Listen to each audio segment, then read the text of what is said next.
Hello auto driver చలో వరంగల్ అనే నినాదంతో ఉప్పల్ నియోజకవర్గం హోరెత్తింది. రాష్ట్ర వ్యాప్తంగా ఆటో డ్రైవర్లందరూ భారీ సంఖ్యలో రజతోత్సవ సభకు తరలి వెళ్లాలని Telangana auto motor drivers trade union అధ్యక్షులు వేముల మారయ్య ఆధ్వర్యంలో ర్యాలీ నిర్వహించారు. నాచారం వైజయంతి థియేటర్ నుండి హెచ్ఎంటీ నగర్లో ఆటో స్టాండ్ వరకు భారీ ఆటో ర్యాలీ నిర్వహించారు. దీనిపై మరింత సమాచారం మా ప్రతినిధి ఉదయ్ అందిస్తారు. ఈ నెల 27న బీఆర్ఎస్ పార్టీ రజోత్సవ సభకు ఆటో డ్రైవర్లంతా కూడా ఏకమై ఆ రజోత్సవ సభను విజయవంతం చేయాలని చెప్పేసి ఆటో డ్రైవర్ల యూనియన్ కూడా పిలుపునిచ్చింది. ఇందులో భాగంగానే ఇవాళ ఆటో డ్రైవర్ల పోస్టర్ను కూడా విడుదల చేసింది. హలో ఆటో డ్రైవర్ చెలో వరంగల్ అనే పేరుతో కూడా ఆటో డ్రైవర్లంతా రజోత్సవ సభను విజయవంతం చేసేందుకు ఇప్పటికే నడుం బిగించారు. ఆటో డ్రైవర్ల యూనియన్ రాష్ట్ర అధ్యక్షులు వేముల మారయ్య ఆధ్వర్యంలో కూడా ఈరోజు ఆటో డ్రైవర్లంతా కూడా కాంగ్రెస్ పాలన మాకొద్దు బీఆర్ఎస్ పాలనే ముద్దు అనే స్లోగన్తో కూడా ఈరోజు ర్యాలీ నిర్వహిస్తున్నారు. దీనికి సంబంధించిన మరింత సమాచారం ఆయన మాటల్లోనే తెలుసుకుందాం. అన్న చెప్పండి, అంటే ఈ నెల 27న బీఆర్ఎస్ పార్టీ రజోత్సవ సభను విజయవంతం చేయడానికి కూడా ఆటో డ్రైవర్లంతా కూడా కృషి చేస్తున్న నేపథ్యంలో వారంతా ఏమంటున్నారు? ముందుగా తెలంగాణ యావత్ ఆటో కార్మికుల పక్షాన ఆటో కార్మికులకు రాష్ట్ర అధ్యక్షునిగా ఆటో యూనియన్ రాష్ట్ర అధ్యక్షునిగా పిలుపునిస్తున్నాం. ఈ నెల 27న వరంగల్లో జరిగే బీఆర్ఎస్ పార్టీ రజోత్సవ సభ జయప్రదం చేయాలని చెప్పి యావత్ తెలంగాణ ఆటో కార్మికులకు హైదరాబాద్ నగరం నుంచి పిలుపునిస్తున్నాం.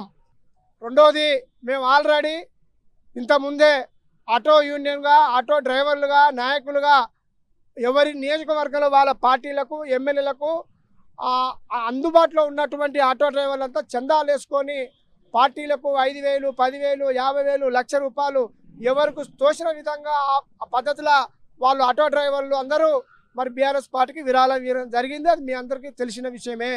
ఎందుకు చెప్తుందంటే భారతదేశ చరిత్రలో కానీ ఉమ్మడి రాష్ట్ర చరిత్రలో కానీ తెలంగాణ రాష్ట్ర చరిత్రలో కానీ ఒక ఆటో డ్రైవర్లు ఒక పార్టీకి విరాళం ఇవ్వడం అనేది ఇది తొలిసారి. రైట్, మీరు అన్నట్టుగానే మీరే కానీ రోజంతా కష్టపడితే కానీ రాని అంటే రోజంతా కష్టపడితే కానీ వచ్చే డబ్బు ఇవాళ పార్టీకి కూడా విరాళం ఇస్తున్నారు. దాంతోపాటు జిల్లా వ్యాప్తంగా కూడా ఆటో డ్రైవర్లంతా కూడా ఏకతాటిపై నిలుస్తూ బీఆర్ఎస్ పార్టీ ఏ పిలుపునిచ్చినా కూడా ఆ పిలుపు మేరకు కూడా ప్రతి కార్యక్రమంలో భాగస్వామ్యం అయ్యి ముందుకెళ్తున్న పరిస్థితి కనిపిస్తూ ఉంది. మరోపక్క ఈరోజు 27న పెద్ద ఎత్తున కూడా రజోత్సవ సభను కూడా విజయవంతం చేసేందుకు ఇప్పటికే నడుం బిగించారు.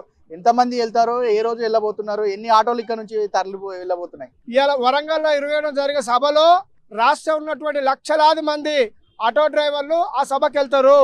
గతంలో తెలంగాణ ఉద్యమంలో కేసీఆర్ గారు ఏదైతే తెలంగాణ గర్జన పేరుతోటి వరంగల్లో పెట్టినప్పుడు కూడా లక్షలాది మంది ఆటో డ్రైవర్లు బయలుదేరినాం. ఆనాడు ఉన్నటువంటి పరిస్థితికి ఈ తెలంగాణ రాష్ట్రం ఏర్పడాలని చెప్పి ఆ రోజు మేము పోయినాం. ఈరోజు కాంగ్రెస్ ప్రభుత్వం వచ్చి రేవంత్ రెడ్డి గారి నాయకత్వంలో మా ఆటో డ్రైవర్లకు ఉరితాడేసి ఎక్కడికక్కడ ఆత్మహత్యలు చేసుకున్నా పట్టించుకుంటలేరు. కావున తిరిగి మళ్ళీ కేసీఆర్ గారే మాకు కావాలి. ఈ కాంగ్రెస్ పాలన మాకొద్దు, కేసీఆర్ పాలనే ముద్దు. ఈ నినాదంతో అందుకే చలో ఆటో డ్రైవర్ వరంగల్ అనే నినాదంతో హలో ఆటో డ్రైవర్ చలో వరంగల్, హలో ఆటో డ్రైవర్ చలో వరంగల్. దాంతోపాటు కొత్తగా వచ్చిన ప్రభుత్వం కాంగ్రెస్ ప్రభుత్వం ఆటో డ్రైవర్లకు సంవత్సరానికి 12,000 రూపాయలు ఇస్తామని చెప్పింది. ఇప్పటికీ ఒక సంవత్సరం దాటింది, మళ్ళీ 12,000 ఇచ్చిందా ఆటో డ్రైవర్లకు ఏమన్నా? అదే చెప్పబోతున్నా. ఈరోజు 12,000 కానీ సంక్షేమ బోర్డు కానీ మాకు ఈ ప్రభుత్వంతో న్యాయం జరగదు. వరంగల్లో జరిగే సభ అది ఓన్లీ రజోత్సవ సభ కాదు. ఈ తెలంగాణలో ఉన్నటువంటి ప్రజలు, ఆటో డ్రైవర్లు, రైతులు, హైడ్రాకు గురైనటువంటి బాధితులు, ఈ రాష్ట్రంలో ఈ ప్రభుత్వం అన్యాయం చేసినటువంటి సందర్భాన్ని దృష్టిలో పెట్టుకొని అన్ని రకాలుగా నష్టపోయినటువంటి ప్రజానికం అంతా అందులో ఆటో డ్రైవర్లు మేము ఒక భాగం. కాబట్టి ఈ సభ జయప్రదం చేయడానికి ఎవరో కాదు, హైడ్రా పేరుతోటి ఇల్లు కూల్చింది ఆ బాధితులు వస్తారు, రైతులకు హామీలు ఇచ్చి రైతుల పొలాలు ఎన్నాయి రైతులు వస్తారు, మరి మాకు హామీలు ఇచ్చి మమ్మలాగం చేశారు. అందుకే మేము నడుం బిగించినాం. కాబట్టి మళ్ళా కేసీఆర్ గారు వస్తేనే సస్యశ్యామలం అవుతుంది. అందుకనే వరంగల్ సభ అనేది ఈ ప్రభుత్వానికి అల్టిమేట్ ఇవ్వబోతుంది. ఈ ప్రభుత్వాన్ని ఎక్కువ కాలం ఉంచితే ఇంకా అనేక మంది ఆటో డ్రైవర్లు చనిపోతారు కనుక మేము ఆటో డ్రైవర్లుగా కేసీఆర్ గారికి విజ్ఞప్తి చేస్తున్నాం. ఎంత వీలైతే అంత తొందరగా ఈ కాంగ్రెస్ ప్రభుత్వాన్ని సాగనంపాలి. సాగనంపితే కనుక మేము బతకలేము, లేకపోతే ఇంకా అనేక మంది ఆటో డ్రైవర్లు చచ్చిపోతారు. మేము ఈ సంవత్సరం కాలం అంతా ఉద్యమాలు చేసినా దున్నపోతు మీద వాన పడ్డట్టే ఏ మాత్రం స్పందిస్తలేదు ప్రభుత్వం. కాబట్టి ఆకలితోని రగిలిపోయి ఈ ప్రభుత్వం ఉంటే ఇంకా చనిపోతాం మనం అని చెప్పి ఈ కేసీఆర్ గారు పెట్టే సభ అది ఒక సభలాగా చూస్తలేం.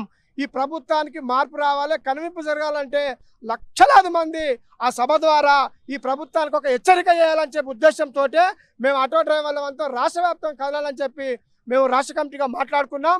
అందుకనే మా కాంగ్రెస్ పాలన వద్దు, కేసీఆర్ ముద్ర నినాదంతో ఈ కార్యక్రమం తీసుకున్నాం. మొత్తానికి చూసుకున్నట్లయితే ఈ రజోత్సవ సభను విజయవంతం చేసేందుకు రాష్ట్ర వ్యాప్తంగా కూడా ఆటో కార్మికులు కూడా సిద్ధంగా ఉన్నారు. ఇప్పటికే వివిధ జిల్లాల నుంచి కూడా ఆటో కార్మికులు అందరూ కూడా ఈ రజోత్సవ సభ విజయవంతం కావడానికి కొంత విరాళాన్ని కూడా ఈ TRS party working president KTR గారు కూడా అందించామని చెప్పేసి అధ్యక్షుడు వేముల మారయ్య చెప్తున్నారు. దీంతో పాటు వేలాది మందిగా ర్యాలీగా తరలి వెళ్తూ కూడా ఈ వరంగల్ సభను విజయవంతం చేసేందుకు తమ వంతు కూడా కృషి చేస్తామని చెప్పి ఆటో డ్రైవర్ల నాయకులు చెప్తున్న పరిస్థితి కనిపిస్తోంది. కెమెరా పర్సన్ సైదుల్తో కలిసి ఉదయకిరణ్ టీ న్యూస్ అబ్సిగూడ.